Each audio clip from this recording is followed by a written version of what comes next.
Hello everyone, my name is Kayla Hersey. I'd like to first thank the Safety Committee for allowing me to present today. I will be speaking about a job hazard analysis that I conducted at a mechanic shop at the University of New England.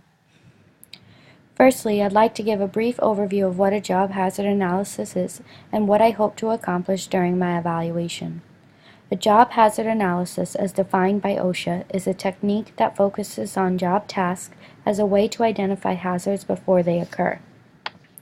Typically, a job hazard analysis will evaluate the relationships between the employees, their tasks, their tools, and the environment in which they work.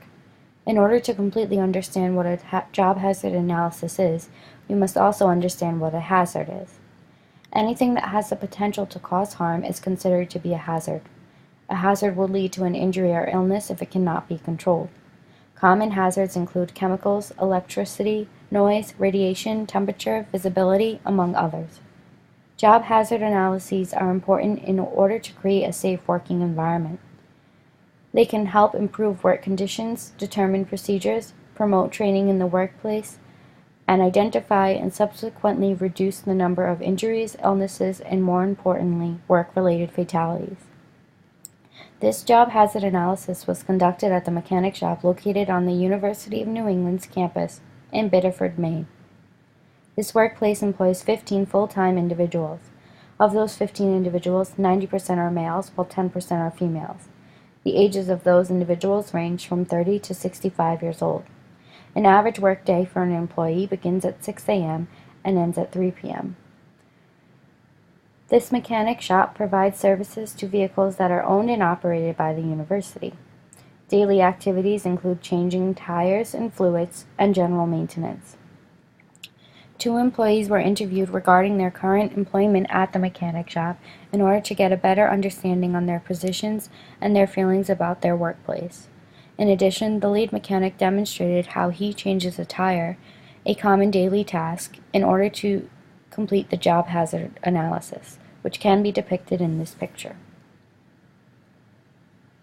After completing the job hazard analysis and watching the lead mechanic change a tire, the main identifiable hazards include high hand force, highly repetitive motions, repeated impact, hand-arm vibration, lifting, psychosocial strain, and lack of a safety committee. Speaking firstly on the high hand force, repetitive motion, repeated impact, and hand-arm vibration, these all occurred due to the use of an air hammer that was used when changing the tire. The air hammer caused a vibration level considered to be in the hazardous range when using for more than 1 hour. Another identifiable potential hazard is lack of a lifting device. The mechanic must lift a tire that weighs about 50 to 75 pounds on and off the vehicle and again from the floor. Guidelines from the National Institute of Occupational Safety and Health recommend lifting no more than 50 pounds for an adult. Lastly, during the interview with both the mechanic and the director of facilities, job strain was evaluated and assessed after answering a series of questions regarding job demands, decisional latitude, and psychosocial strain, which did not fall in the average ranges. Based off of the aforementioned hazards, recommendations have been made in order to ensure a safe, healthy work environment for employees. Firstly, the use of the air hammer must be limited to less than 1 hour per day. I recommend enforcing employees to keep a log that documents length of use.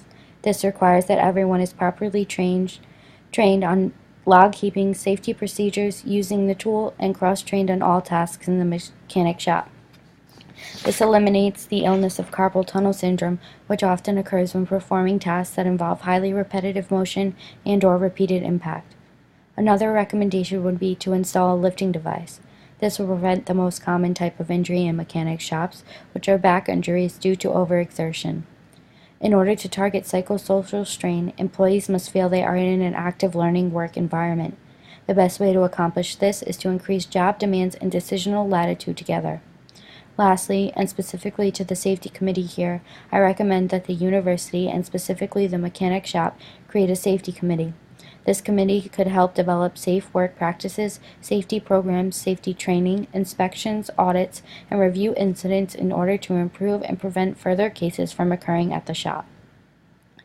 I now open the floor for any recommendations and additional comments. Thank you.